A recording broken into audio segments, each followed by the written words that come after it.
Dalam Tao Te Ching ini, Tao itulah asal usul segala ciptaan. Tao itu adalah prinsip daripada alam semesta yang menopang alam semesta. Demikianlah firman itu begitu sifatnya di dalam perjanjian baru. Jadi, kalau dapat kita mengerti kalau begitu, bahwa Lao Tzu mendapatkan pemahaman tentang wahyu yang mendalam bukan melalui wahyu khusus, tetapi wahyu umum. Ini jarang sekali. Dari segitu miliaran manusia baru satu orang yang mendapat. Karena Konghucu pun tidak mendapat itu. Tapi Lao Tzu ini sampai masuk ke dalam-dalamnya pemahaman tentang Kristus yang tidak dikenal. Namanya tidak dikenal. Bahwa dia tahu bahwa itu adalah jalan. Dan telah kita pelajari minggu lalu bahwa di dalam budaya Cina sejak 4.500 atau 250 tahun yang lalu sebelum Masehi ya. Karena budaya Tiongkok ini mulainya kira-kira tahun 2500 sebelum Masehi. Sementara kitab ini ditulis kira-kira abad ke-6 sebelum Masehi. Di tahun 500 sekian. Dan banyak catatan di dalam sejarah bahwa ternyata sebelum munculnya Taoism, sebelum mempunyai, kalau disebut bahasanya Tao Chiao, agama Tao, dan sebelum munculnya agama Konghucu Ru Chiao, dan sebelum munculnya agama Buddha Fu Chiao, ini tiga agama yang diakui di dalam masyarakat Tionghoa secara umum, secara tradisional. Itu ternyata bangsa Tionghoa itu sudah mengenal Sang Pencipta yang disebut sebagai Sang Ti. Sang itu tinggi, tempat tinggi. Ti itu kaisar. Kaisar di tempat tinggi. Ya kalau bahasanya Alkitab, Raja Surga. Atau juga disebut sebagai Tien. Tien itu artinya surga atau langit. Dan kalau tulisan Tien itu di atasnya ada ini paling atas. Menunjukkan ini paling puncak. Dia yang paling puncak, yang paling tinggi. Dan pada zaman itu tidak ada tanda-tanda bahwa mereka itu menyembah banyak dewa seperti yang datang kemudian setelah munculnya Taoisme, setelah munculnya tokoh-tokoh Konghucu, setelah munculnya agama Buddha yang kita kenal pada kelenteng-kelenteng sekarang dulu tidak ada. Awalnya mereka hanya menyembah satu Tuhan, pure monotheism. Monoteisme yang murni. Dari data-data sejarah yang ada, bangsa Tionghoa kuno itu penyembah satu Tuhan. Dan kemarin sudah saya jelaskan ulang. Yang disebut Sang Ti atau kaisar di tempat tinggi, Raja Surga. Dan oleh karena itu, ketika pada zaman itu masih ada harmoni, di sana ada kaisar-kaisar legenda ya, beberapa kaisar-kaisar legenda di dalam budaya Tionghoa itu yang mungkin ada mungkin tidak. Pokoknya Songneng itu kaisar yang akhirnya menjadi dewa pertanian, dewa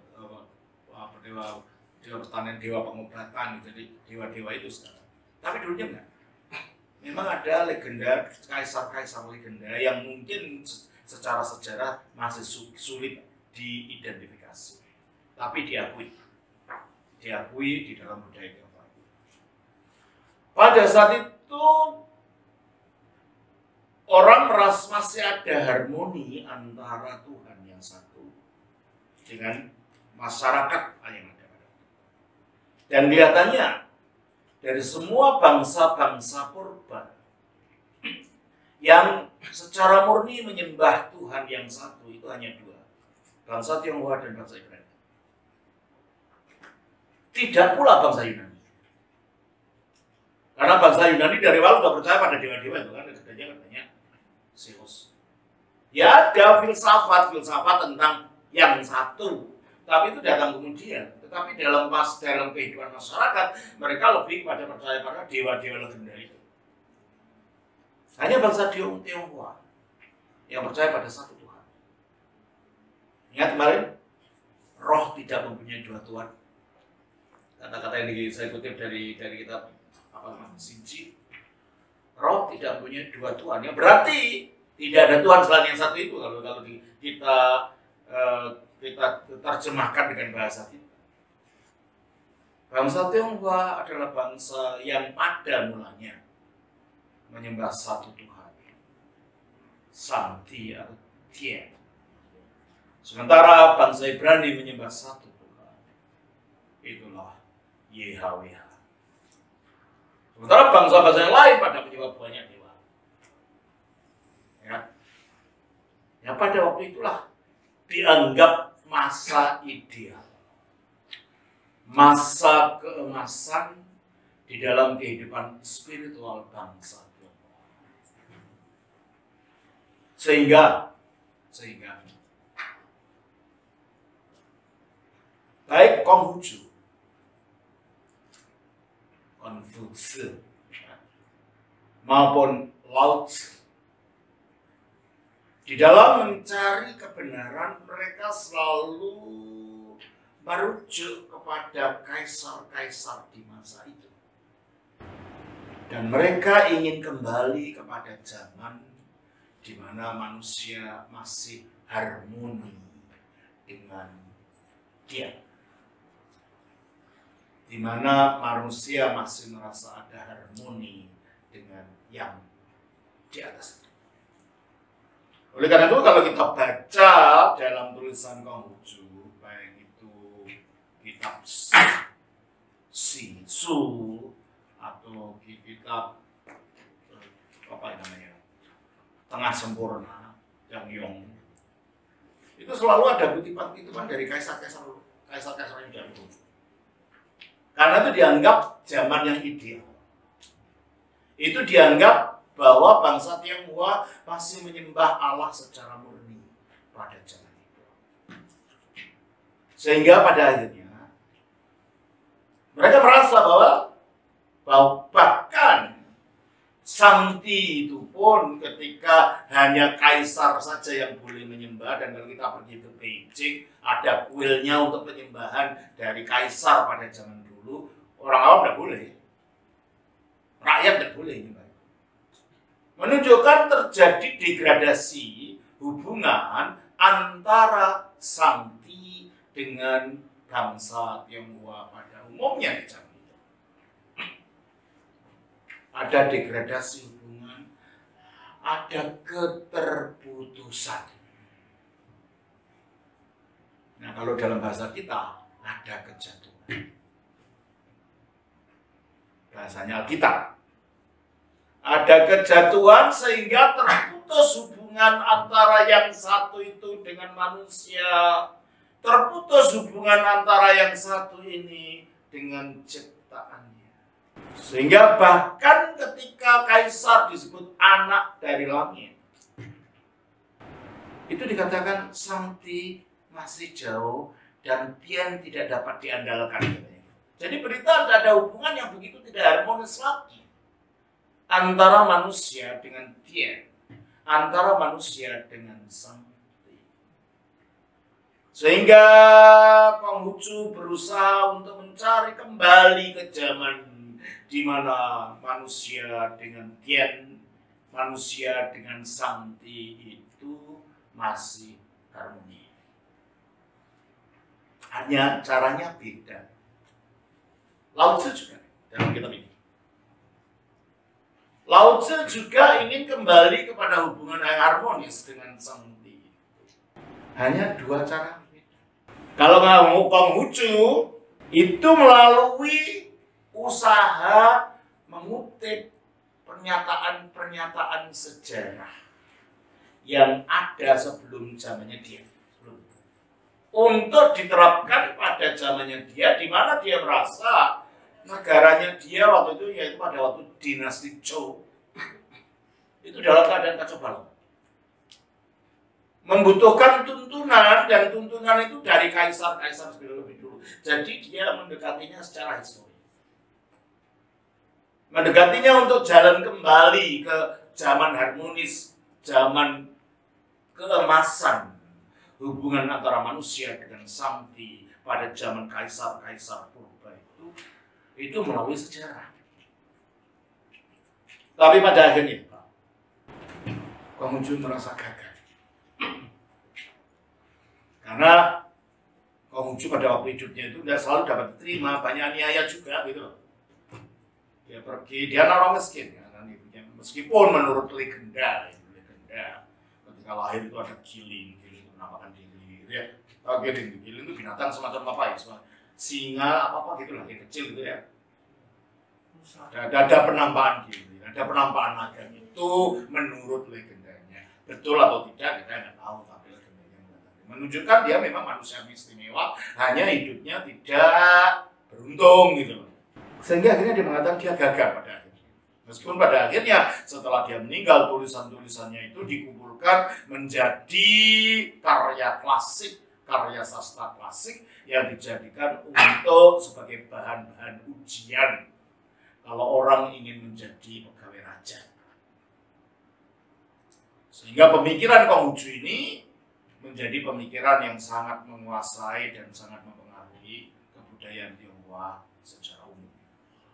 Bahkan ke Cina, ke Jepang, bahkan ke Korea, bahkan ke Vietnam.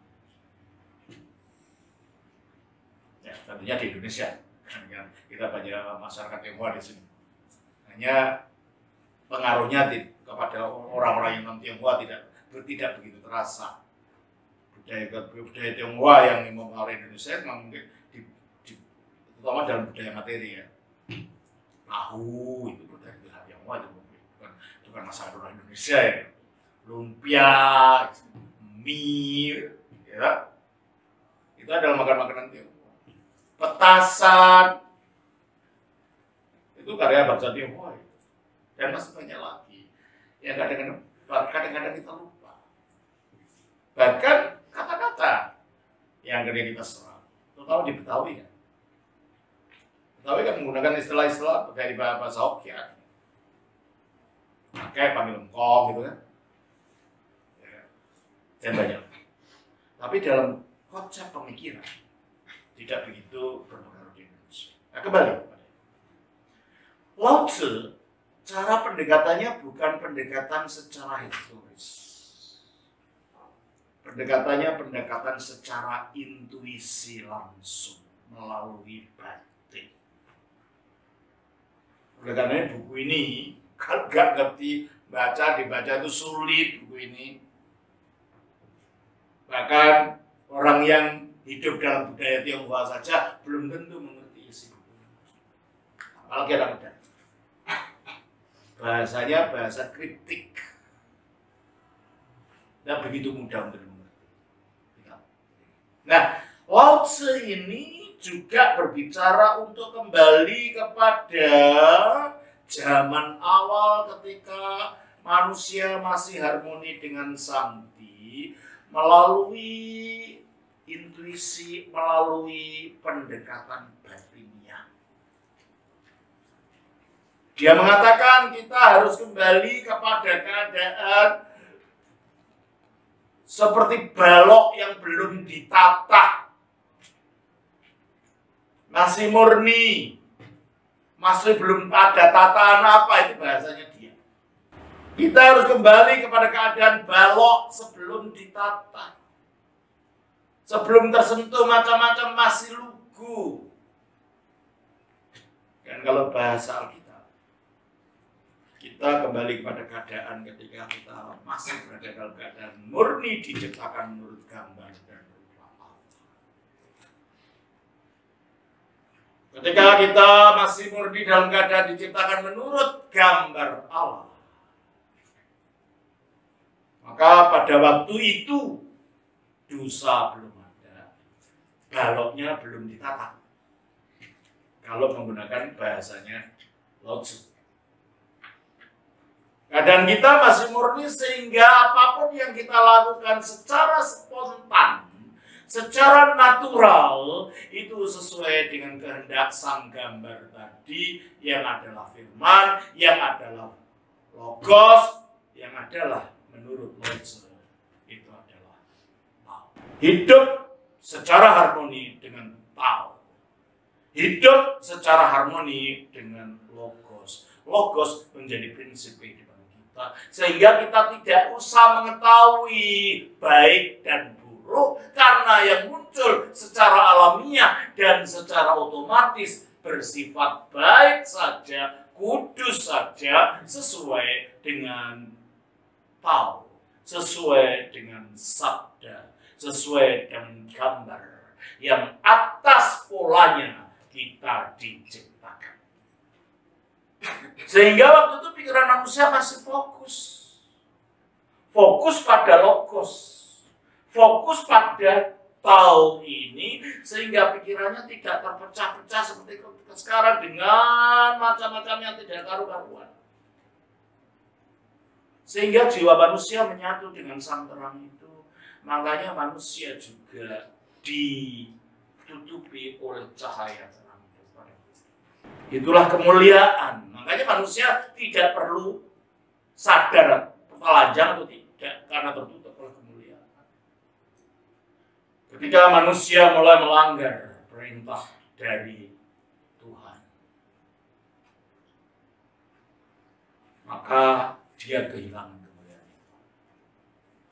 Kita baca di dalam Roma 3:23. Karena semua orang telah berbuat dosa dan telah kehilangan kemuliaan Allah. Telah kehilangan kemuliaan Allah, berarti tadinya memiliki kemuliaan. Kemuliaan yang menutupi dirinya itu hilang, sehingga yang sadar, yang disadari manusia adalah Kejadian 3 ayat yang ke-6. Perempuan itu melihat bahwa buah Ayat 7. maka terbukalah mata mereka berdua dan mereka tahu bahwa mereka telanjang. Mereka telanjang karena telah diambil kemuliaan. Mereka melihat sesuatu yang memalukan yang tadinya tidak mereka rasa. Karena apa? Pikirannya tidak ada. Karena mereka belum makan pohon pengetahuan yang baik dan yang jahat. Tadinya pikiran tidak ada pengetahuan yang jahat, yang ada cuma baik saja. Semua yang dilakukan sesuai dengan yang baik. Inilah terrefleksi di dalam sejarah budaya Tionghoa, keagamaan orang Tionghoa. Mereka sadar ada zaman Golden Age itu ada. Oleh karena itu Konghucu ingin kembali ke sana, tapi dia gagal karena dia melihatnya dari kacamata sejarah, bukan kacamata batin. Sementara Lao Tzu melihatnya kembali melalui kacamata batin. Di sini dia mengatakan, saya bacanya sebentar. Di dalam kitab Lao Tzu ini, ayatnya yang sebentar. Di Tao Te Ching pasal 14. Saya baca dulu. Coba dengarkan, bahasanya kritis sekali. Yang mudah ini dimengerti. Hanya saya nggak suka terjemahan ini, nanti lain kali saya gunakan terjemahan yang lain. Saya punya beberapa terjemahan dari kitab ini. Ya. Saya punya beberapa terjemahan. Dipandang tidak terlihat, disebutnya halus. Didengar tidak bersuara, disebutnya lembut. Diraba tidak terpegang, disebutnya larut. Ketiga-tiganya tidak dapat diteliti lagi, maka mereka bercampur menjadi satu. Coba artinya apa ini? Terus, atasnya tidak terang, bawahnya tidak gelap, bersambung-sambung tanpa dapat diberi nama. Kembalilah ia kepada yang tidak berbeda. Coba baca apa lagi maksudnya. Maka saya katakan bahasanya kritik dan menjadi mengerti. Terus, inilah yang disebut wujud tanpa wujud, rupa tanpa rupa. Inilah yang disebut kesuraman. Disongsong tak terlihat kepalanya, dikejar tak terlihat punggungnya. Berpangkal pada jalan lama. Berarti berasal dari kekekalan. Pangkalnya jalan lama, artinya yang kekal, yang dahulu. Ya. Berpangkal pada zaman lama untuk memperbincangkan keadaan sekarang. Jadi untuk manusia untuk mengetahui keadaannya sekarang ini harus melihat asal usulnya jalan lama itu. Itulah sebabnya Lao Tzu ingin kembali kepada jalan lama itu. Kalau Lao Tzu kembali kepada inti diri secara intuisi, Konghucu mencarinya dalam sejarah. Ya tidak ketemu, karena artinya sejarah kan sesuatu yang di luar, bukan di dalam diri. Akhirnya Konghucu tidak ketemu. Konghucu hanya mengajarkan sesuatu yang bersifat sosial. Hubungan raja dengan rakyat, hubungan suami dengan istri, hubungan antara bapak orang tua dan anak, hubungan saudara tua dengan saudara muda, itu yang ditekankan pada sisi hubungan. Untuk katanya itu yang menjadi harmoni dalam negara. Kalau Lao Tzu kembali ke jalan lama tadi, apa katanya? Untuk mengerti, untuk memperbincangkan keadaan sekarang, untuk mengerti asal mula zaman dahulu kala, inilah yang disebut dasar Tao. Berarti kalau itu mengintip jalan kehidupan, kita harus kembali ke awalnya. Kalau orang Jawa bilang, bali marang asal mula niro, kembali kepada asal usulnya. Itulah yang dalam bahasa Jawa disebut sangkan. Kalau kamu tahu apa keadaan, kamu harus tahu sangkannya. Soalnya nantinya tahu paran, asalnya, tujuannya. Jadi filsafat-filsafat timur itu punya kemiripannya. Dan akhirnya ternyata itu dikenapinya dalam hijab. Entah itu filsafat Jawa, entah itu filsafat Chinese, punya kemiripan. Untuk mengerti yang apa ada sekarang, kita harus mengerti asal mulanya. Dan mengerti asal mula itulah jalan, itulah tahu. Dan mengerti asal usul segala-galanya, itulah sabda, karena sang sabda itu asal mula dari segala sesuatu. Kalau bacakan tuh dari Wahyu 3:14. Dan tuliskanlah kepada malaikat jemaat di Laodikia, inilah firman dari Amin, saksi yang setia dan benar, permulaan dari ciptaan Allah. Itu keliru, akhirnya itu disalahgunakan oleh orang saksi. Wah, menjadi seolah-olah Yesus itu ciptaan mula-mula gitu.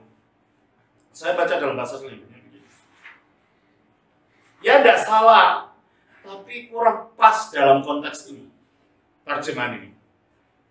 Saya baca dalam bahasa aslinya begini, saudara. Wahyu pasal 3 ayat yang ke-14. Ya. Και το αγγέλο της εν Laodikia Ekklesias Grapson. Dan kepada malaikat jemaat yang ada di gereja di jemaat di Laodikia, di gereja di Laodikia, tulis Tade, hal-hal ini legi o amin, kata sang amin, o martis sang martir, o pistos yang setia, Alitinos dan yang benar. Archi, nanti saya jelaskan.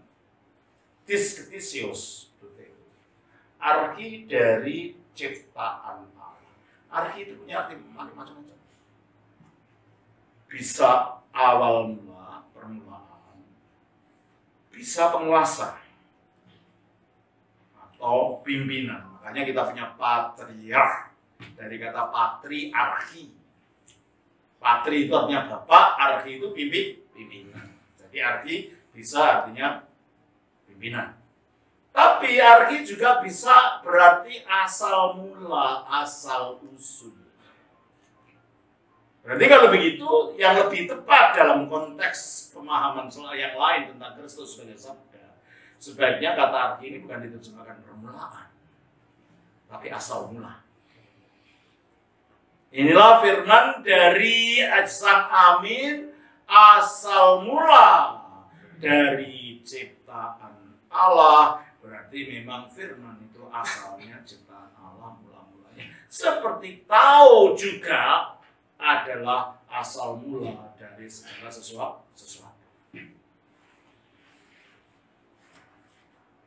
Jelas kan?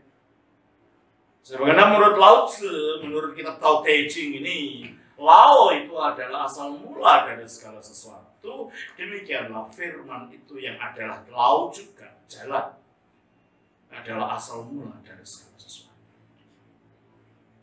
Jadi kita melihat adilnya Tuhan kita ini. Wahyu secara umum diberikan pada semua bangsa. Dari bangsa yang sebegitu besar yang sekarang jumlahnya miliaran itu, hanya satu orang selama sejarahnya yang dapat menangkap wahyu ini. Lao Tzu. Luar biasa ya. Ini manusia istimewa Lao Tzu ini. Tanpa wahyu khusus seperti nabi-nabi Israel. Dari observasi diri, dari observasi Allah, penulis ini hanya, kalau dilihat ayatnya, ini hanya 81 ayat saja, tidak tebal. Tapi isinya dalamnya. Dan akhirnya ternyata di situ kita menemukan bahwa dia sedang berbicara Kristus tanpa mengenal itu Kristus. Sifat-sifat yang dibicarakan dalam kitab ini adalah Kristus tanpa dia mengenal bahwa itu Kristus yang dimaksud itu. Karena kita menurut Injil, terang yang sebenarnya itu Kristus yang menerangi semua manusia. Kita baca dalam Yohanes 1 ayat 9. Terang yang sesungguhnya yang menerangi setiap orang. Menerangi setiap orang, termasuk Lao Tzu. Jadi kalau ada kebenaran, apapun, dimanapun diketemukan, datangnya dari terang yang satu ini. Sebab kebenaran cuma satu, tidak banyak. Sebab kalau kebenaran itu banyak, itu bukan kebenaran. Karena ada yang lebih benar, paling benar, kurang benar, sedikit benar. Ya. Kalau sudah ada sedikit benar, paling benar, kurang benar, itu bukan kebenaran. Kalau benar harus absolut dan mutlak satu. Makanya terang yang sebenarnya yang menerangi semua. Jadi kalau ada kebenaran-kebenaran dalam agama apapun, karena semua agama itu asalnya dari wahyu umum yang ditangkap oleh manusia, ada yang salah, ada yang benar, ada yang samar-samar gitu loh. Ditangkapnya muncullah macam-macam pemikiran. Muncullah bentuk-bentuk agama. Tapi sebenarnya dari logos yang sama ini, dari Tao yang sama ini. Yang kebetulan Lao Tzu menangkapnya jauh lebih jernih dari yang lain-lain. Dari semua ahli filsafat Tiongkok, dia yang paling dapat menangkap jernih sekali wahyu yang ada di dalam wahyu umum ini, sehingga dia mengenal dia sebagai Tao itu. Ya, coba saya baca lagi dari ayat tadi di dalam Tao Te Ching pasal yang ke-14 tadi, 40 selesai tadi. 14. Dan yang terakhir ya. Untuk memperbincangkan, berpangkal pada jalan lama. Untuk memperbincangkan keadaan sekarang. Untuk mengetahui keadaan kita sebagaimana sekarang, kita harus tahu sumbernya dari yang lain. Untuk mengerti asal mula zaman dahulu kala, inilah yang disebut dasar Tao. Jadi Tao itu dasarnya harus dari awal. Ini menjadi dasar dari seluruh kehidupan. Dan Lao Tzu sadar itu. Mungkin kalau Kristus sudah lahir, mungkin dia akan menjadi orang Kristen. Hanya waktu dia hidup sebelum Kristus ada. 600 tahunan sebelum Kristus ada, dia sudah ada. Tapi karena Kristus sudah ada sebelum ada apa-apa, ya Kristus menyatakan diri dalam bentuknya seperti ini. Pemahaman intuisi dalam bentuk keyakinan yang namanya Tao ini. Makanya kalau ada orang-orang Tionghoa jadi Kristen, sebetulnya kamu jadi orang Barat, jangan enggak. Kalau pemahamannya pemahaman Kristen Barat, ya memang kamu mengikuti cara pikir Barat. Kalau Kristen Barat, itu juga tahu yang sama, yang selama ini engkong-engkong kita mengajarkan gitu loh. Hanya kalian tidak tahu aja. Gitu. Kalau ada orang Hong Kong biasanya, kalau ada orang Tionghoa yang dilahirkan di Amerika itu pisang, loh pisang katanya. Luarnya aja kuning, dalamnya putih. Pisang itu pisang apa? Pisang meja itu. Luarnya aja kuning, dalamnya putih, itu pisang. Kok kamu bilang pisang? Teman saya dari komunitas saya gitu. Itu janda itu bukan Chinese, itu pisang. Kok kamu pisang? Iya, kok bilang pisang? Iya, luarnya aja kuning, dalamnya putih. Dipikir kalau sudah jadi Amerika dan jadi Kristen, tinggal di Amerika dan jadi Kristen, dalamnya bukan Chinese lagi. Dalamnya tidak punya cara pikir yang oriental lagi. Dalamnya sudah tidak berpikir secara timur lagi. Saya berpikir ternyata begitu. Kristus tidak membuat kita lain dari siapa kita. Ya. Kristus tidak membuat kita lain dari siapa kita. Ya, kebetulan mungkin suatu saat saya akan pelajari kebatinan Jawa ya. Dan kita bertemu juga ini. Ini kita sedang mencari spiritualitas Tionghoa. Saat nanti kita pelajari begitu kebatinan Jawa. Akan ketemu Kristus juga di sana. Hanya orang Jawanya tidak kenal, seperti orang Tionghoa juga tidak kenal bahwa itu Kristus yang dimaksudkan oleh mereka. Ya. Terus, jadi kalau Lao Tzu itu adalah kembalinya kepada Tao, kembalinya secara intuisi. Sementara Konghucu itu kembalinya kepada sejarah. Akhirnya gagal dia kan nggak menemukan jati diri yang sebenarnya. Ya. Terus dia ingin kembali kepada yang saya katakan tadi, balok yang belum ditata. Atau juga dalam Tao Te Ching disebut sebagai kesederhanaan yang awal. Sederhana gimana? Sederhana belum ada dosa, belum bikin macam-macam. Atau juga disebut sebagai kembali kepada bayi. Keadaan seperti bayi. Itulah istilah-istilah yang digunakan oleh Lao Tzu. Kepada balok yang belum ditata, kepada kesederhanaan yang masih murni, masih awal, dan kepada bayi murni tanpa macam-macam. Berarti kalau gitu secara implisit Lao Tzu mengajarkan pernah terjadi kejatuhan, sehingga keadaan yang sekarang itu berbeda dengan keadaan dulu, dan kita ingin kembali kepada keadaan dulu, yaitu keadaan kalau bahasanya kitab, keadaan berada di dalam keadaan diciptakan menurut gambar dan rupa Allah. Efesus 4 ayat 23.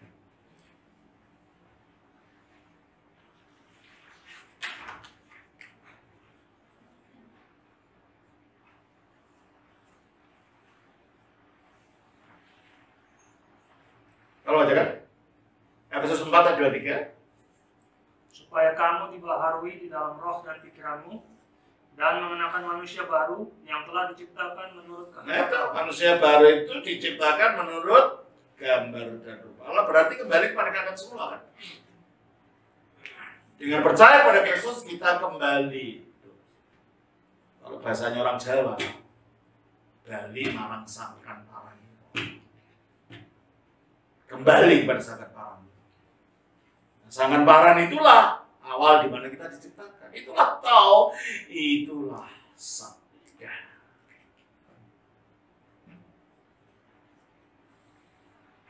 Ya. Nah, dia punya caranya kalau Lao Tzu ini. Bagaimana sih kembali kepada Sabda itu? Dengan cara apa? Saya lihat ayatnya yang di situ. Di mana dia ayat di pasal 5 ya. Kembali ke sana itu dengan cara kembali kepada keteduhan. Baca. Pasal 52. Mengosongkan semua gejolak hawa nafsu.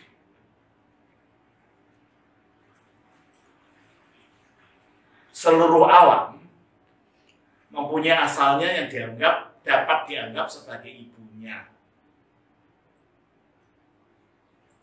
Oleh karena itu dalam pemikiran timur sering yang ilahi digambarkan sebagai wanita.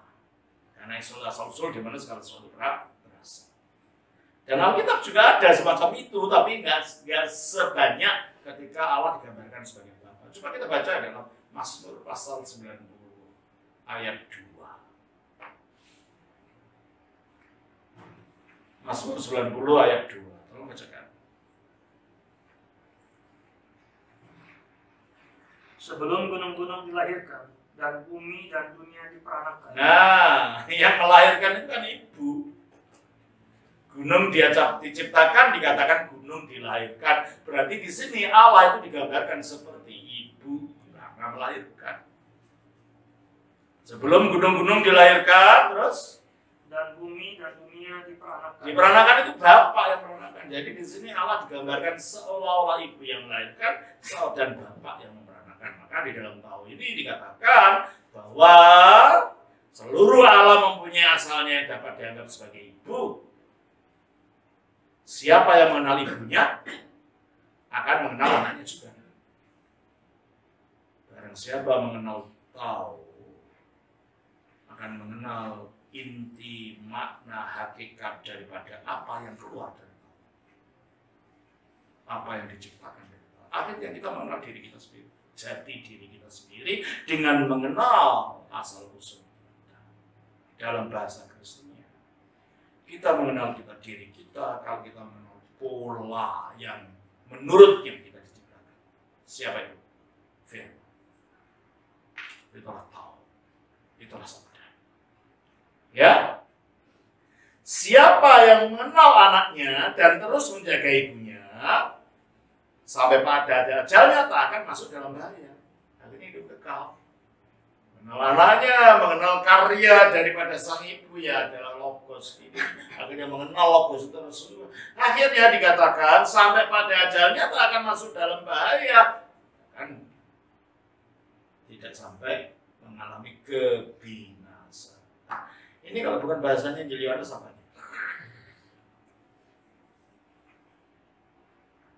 Akhirnya dia mengatakan, sumbatlah lubangmu, tutuplah pintumu, sampai pada wafat kamu tak akan menderita.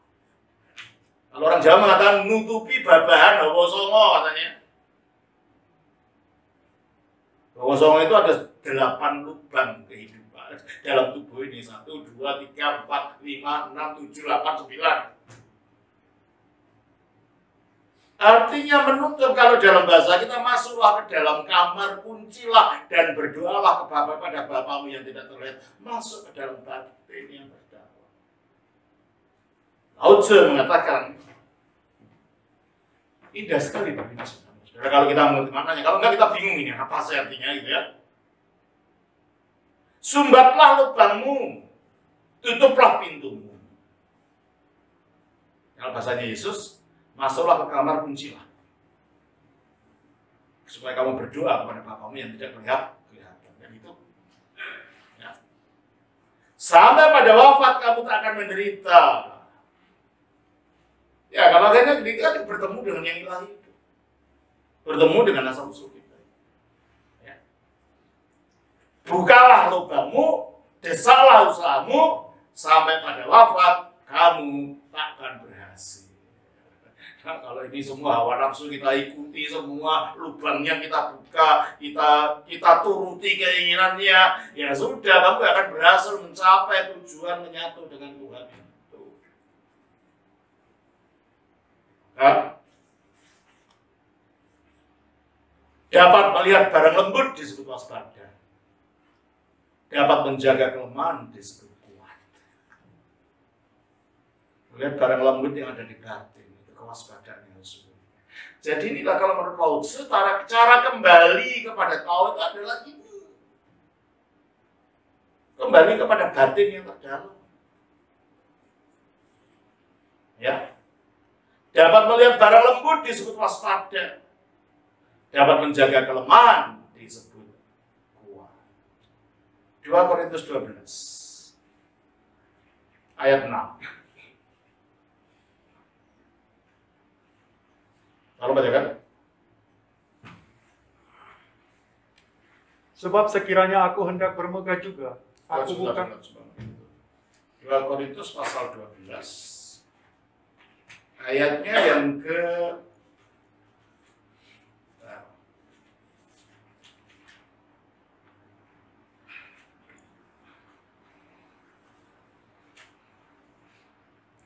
ayatnya yang ke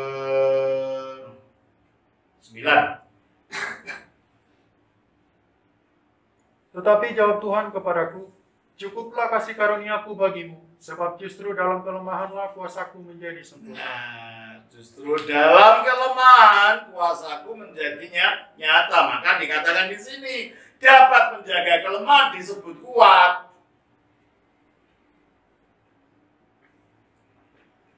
Dapat melihat barang lembut disebut waspada, karena melihat batin. Ya. Siapa yang menggunakan sinarnya, tetapi menyembunyikan apinya, takkan menarik bahaya pada dirinya sendiri. Apa artinya ini? Siapa yang menggunakan sinarnya, tetapi menyembunyikan apinya?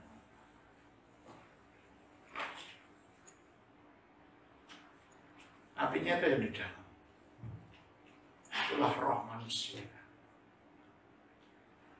Makanya kalau orang itu kebatinan apa saja, kalau mereka bersemadi dan lain-lain, pertama-tama yang dilihat sinar. Dan mereka keliru, mereka dianggap itu Tuhan. Bukan. Itu rohmu sendiri. Karena roh itu diciptakan menurut gambar Allah, Allah itu terang. Maka roh itu juga bentuknya terang. Bentuknya cahaya. Kalau dalam kisah Dewa Ruci, golek kencono. Golek kencono itu boneka emas bersinar. Yang itu adalah jiwamu sendiri. Kalau bahkan seorang para ahli batin selalu ceritanya sama. Bertemu sinar. Tapi keliru disangka itu Tuhan gitu loh. Soalnya baca di dalam 1 Yohanes 1 aja. 1 Yohanes 1 ayat yang ke-5.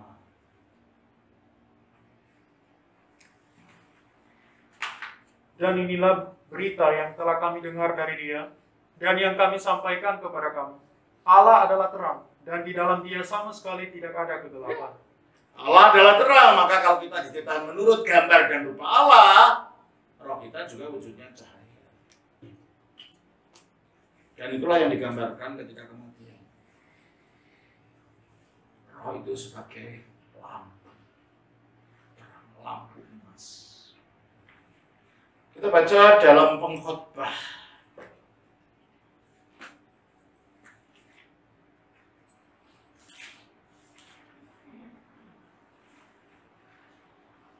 Jadi untuk menghayati kehidupan batin yang sesungguhnya, itu jangan mengikuti teori yang enggak kembali kepada Kristus.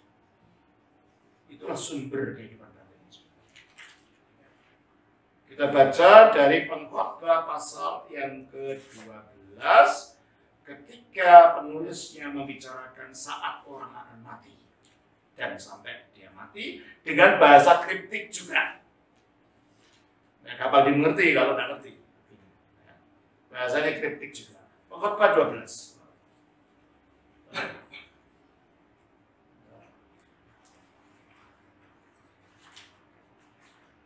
Coba kita baca ayatnya mulai 1. Ingatlah akan penciptamu pada masa mudamu. Ya. Jangan tunggu masa tua, baru ingat tua, ingat pencipta, mengapa? Sebelum tiba hari-hari yang malang dan mendekat tahun-tahun yang kau katakan, tak ada kesenangan bagiku di dalamnya. Kapan? Kapan tahun-tahun di mana kita gampang nggak ada senang, makan nggak enak, tidur nggak enak, ini kapan? Masa tua. Sebelum tiba masa itu ingat Tuhanmu, kalau udah masa tua, makan nggak enak, makan apa sih? Kadang-kadang bingung saya sendiri. Ini sudah apa lagi? tidur nggak bisa nyenyak kalau malam, selalu terbangun-bangun. Itulah sebelum tiba masa itu, sebelum tiba tak ada kesenangan bagiku di dalamnya, ingat akan Tuhan. Ayat 2. Sebelum matahari dan terang, bulan dan bintang-bintang menjadi gelap, dan awan-awan datang kembali sesudah Itulah hujan. masa tua. Bintang, bulan, dan matahari jadi gelap. Kalau sudah tua kan semangat sudah hilang. Ya kalau waktu udah bersinar itu semangatnya kan. Kayak masih ada bulan dan ada bintang dan matahari. Dan pada itu semuanya gembira, menyenangkan. Tapi kalau tua itu seperti awan itu kembali menutupi. Kalau udah berawan kan tidak ada cahaya. Terus? Pada waktu penjaga-penjaga rumah gemetar. Nah, apa ini penjaga rumah? Ini loh penjaga keseimbangan tangannya. Orang Jawa bilang buyutan. Menjadi seperti buyut tangannya. Bergemetaran, tangan sebelum tanganmu gemetaran, penjaga rumah. Penjaga keseimbangan tubuh ini bergemetar. Terus? Dan orang-orang kuat membungkuk. Orang kuat apa membungkuk? Ini punggungnya itu, mana bungkuk. Terus? Dan perempuan-perempuan penggiling berhenti karena berkurang jumlahnya. Yang menggiling apa? Ini lagi gini loh. Giling jagung, giling makanan. Perempuan-perempuan penggiling berhenti karena kurang jumlahnya, copot satu-satu. Terus? Dan yang melihat dari jendela semuanya menjadi kabur. Itu mata, ini melihat dari jendela, ini jendelanya ini. Melihat dari kabur, lihat. Itu masa tua itu. Terus? Dan pintu-pintu di tepi jalan tertutup, dan bunyi penggilingan menjadi lemah. Pintu di jalan tertutup. Telinganya mulai tuli. Terus? Bunyi penggilingan menjadi lemah. Ya karena tuli tadi. Mendengar-dengar jadi lemah bunyinya, nggak kedengaran. Terus? Dan suara menjadi seperti kicauan burung. Iyalah, kalau ada itu, apalagi kalau sudah menjadi tua, jadi kayak bayi ngomong nggak karuan. Terus? Dan semua penyanyi perempuan tunduk. Ya, penyanyi nggak didengar, udah mau sudah nggak mau mendengar tuli, pendengarannya tuli, gimana mau mendengar penyanyi. Terus? Juga orang menjadi takut tinggi. Iyalah, kalau udah tua, jalan sekali mau panjat, jatuh dia, panjat pohon. Terus? Dan ketakutan ada di jalan. Ketakutan di jalan, kalau jalan-jalan udah nggak kuat jalan, tabrak mobil, takut. Terus? Pohon badam berbunga. Pohon badam itu bentuknya hitam, bunganya itu putih. Kalau pohon badam berbunga apa? Uban, luar uban. Ubannya sudah mulai beruban, terus? Belalang menyeret dirinya. Itu kakinya, kamu lihat kakinya Romo. Nyeret jalannya udah tua itu. Terus? Dan nafsu makan tak dapat dibangkitkan lagi. Makan tidak dapat dibangkitkan. Inilah keadaan orang tua. Ini cerita orang tua yang mau mati. Gejala mau mati ini. Terus? Karena manusia pergi ke rumahnya yang kekal. Nah itu gejala manusia pergi ke rumah kekal. Terus? Dan perata-perata berkeliaran di jalan. Itulah kalau jadi budaya Yahudi, kalau ada orang mati, orang disewa untuk nangis seperti budaya Tionghoa lama. Kalau ada orang mati, orang disewa suruh nangis pakai putih-putih gitu di sekitar apa itu peti mati itu. Ya, apa menunjukkan rasa baktinya pada untuk budaya Batak juga gitu ya dulu ya. Orang dijual, orang dibayar untuk menangisi yang mati. Ini budaya juga. Nah, budaya Tionghoa lama juga gitu. Ya sekarang masih ada yang melakukan, tetapi tidak banyak ya. Bisa mudah-mudahan tidak gitu lagi sekarang. Terus? Sebelum rantai perak diputuskan. Nah, apa rantai perak ini? Itulah jiwa. Mengapa rantai? Karena itu mengikat tubuh dengan roh. Perak, karena itu masih bagian daripada yang emas, yang semati.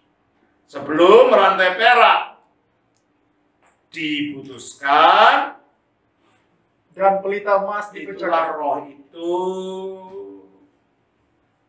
Jadi rohnya manusia itu semacam pelita emas yang kalau dalam kebatinan Jawa disebut golek kencorong tadi, boneka emas.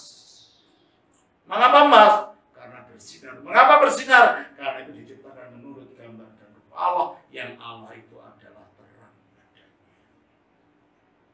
Jadi yang menghubungkan roh kita dengan tubuh kita sehingga tubuh kita mendapat kehidupan itu adalah jiwa. Jiwa itu arahnya ke horizontal, kalau roh itu arahnya ke atas, vertikal, dengan Allah. Terus sebelum tempayan dihancurkan, tempayan itu tubuh ini kan terbuat dari tanah. Jadi di dalam itu ada pelita emas, ada apa tadi? Rantai perak, dan ada tempayan. Belum tempayan pecah, kapan pecah ya mati. Terus? Dan roda timba dirusakkan di atas sumur. Roda timba artinya rodanya tidak bisa mengambil air. Artinya kalau sudah waktunya mati, mau ditekan-tekan ya mati. Roda timbanya tidak bisa untuk mengambil air gitu loh. Terus? Dan debu kembali menjadi tanah. Debu kembali menjadi tanah seperti semula. Dan roh, yaitu yang disebut emas, pelita emas tadi, kembali pada Allah yang mengaruhnya. Jadi tahu juga Lao Tzu juga mengatakan bahwa jiwa itu sinar. Alkitab juga bukan jiwa, roh. Roh itu sinar. Dan Alkitab juga mengatakan roh itu adalah pelita emas. Nah, dikatakan oleh Lao Tzu tadi, apa tadi? Bersinar, sinarnya jangan apinya kelihatan. Rohnya jangan sampai terekspos pada dunia, terekspos pada yang dunia. Kan tadi suruh nutupi. Nah, itulah cara yang diajarkan oleh Lao Tzu untuk kembali kepada jalan berbaik. Itulah cara yang diajarkan oleh Lao Tzu untuk kembali kepada kesatuan dengan Tao. Cara batin, cara intuisi, dan itulah yang diajarkan oleh bapak-bapak gereja Ortodoks juga. Cara untuk kembali manunggal dengan Kristus, cara batin, cara intuisi. Itu saudara, saya kira ini yang saya ajarkan, ini seri kedua ya. Nanti kita lanjutkan lebih dalam lagi. Nanti kita akan berbicara tentang setelah itu sampai kita ketemu dengan apa? Dengan Tao dan Te. Nah, namanya kitab pertamanya Tao Te Ching. Ching itu kitab, Kyong kalau bahasa Korea. Ching itu apa kitab? Kitab Tao. Ya kalau kita gunakan dalam bahasa kita, bahasanya apa? Kitab sabda dan energi. Te. Ya, nanti kita lihat. Ternyata logos itu tidak akan bekerja di dalam kita tanpa energi. Sebenarnya Tao itu akan bekerja di dalam kita melalui teh, energi. Ya, itu yang kita akan bicarakan minggu depan. Bedanya antara Tao dan teh. Jangan lupa untuk datang ke gereja, melanjutkan pelajaran ini. Jalan makin hari makin menarik. Ya, baik. Ada pertanyaan mengenai ini? Cara kembali kepada diciptakan menurut gambar Allah, atau kembali menjadi bayi, atau kembali kepada balok yang belum ditata, kembali kepada sangkan parang.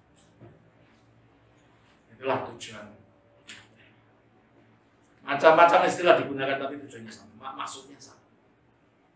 Ingin bertemu dengan sang sabda. Sangan kita ya sang sabda, parang kita yang sang sabda. Kenapa? Kita diciptakan oleh sang sabda ini. Nanti kita diadili menyatunya juga melalui sang sabda. Nah, Maka sebelum bertemu dengan sangkan asal usul dan paran tujuan akhir, kita harus bertemu dengan sang madya yang di tengah-tengah. Sang madya itu siapa? Sabda jadi manusia bertinggal di tengah-tengah. Kita madya itu tengah. Kita tidak akan bertemu dengan sang sangkan tao tadi. Kembali kepada tao lagi. Kalau kita tidak bertemu melalui teh, yaitu energi dari tao, yang dalam konteks Kristen energi itu dinyatakan melalui sabda itu jadi manusia. Sabda itu tinggal di tengah-tengah kita menjadi sang madya. Kita tidak dapat bertemu dengan sangkan kembali kepada paran tanpa kita menyatu dengan sang madya. Ya. Waktu Saulus dulu ketemu sinar ya. Ya. Nah itu bedanya apa dengan misalnya orang pertama ketemu sinar? Ya. Terus yang ini sebenarnya yang ditemui oleh Saulus itu tubuhnya Yesus atau rohnya Yesus? Tubuhnya. Karena tubuh itu yang nanti menurut pola tubuh itu kita dimuliakan. Coba kita baca di dalam tubuh yang dimuliakan ini ya, yang sudah dimuliakan sekarang kita. Kita baca dari Filipi 3:20-21.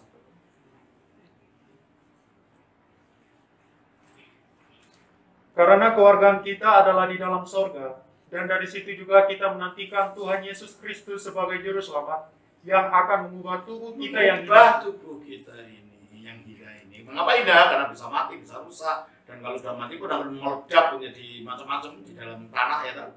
Terus sehingga serupa dengan tubuhnya yang mulia. Makanya sinar.